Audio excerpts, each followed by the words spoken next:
Hello বন্ধুরা, আজকে আবার চলে এসেছি একটা নতুন রেসিপি নিয়ে। তো আজকে রেসিপিটা হচ্ছে এই তো ক্যাংরা, দেখতেই পাচ্ছেন। তো আজকে ক্যাংরাটা রান্না করব, তো ওটাই আপনাদের সাথে শেয়ার করব। তো দেখতে থাকুন।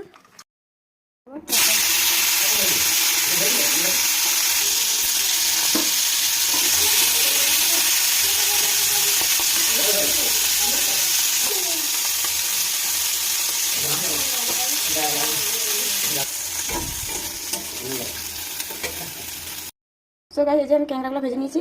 এবার দিয়ে দিব তেল। তেল তো গরম হয়ে গেছে। এবার দিয়ে দেবো একটু শুকনো লঙ্কা ভেঙে রেখেছিলাম, দিয়ে দিব অল্প জিরে। এবার কুচিয়ে রাখা পেঁয়াজটা দিয়ে দিব।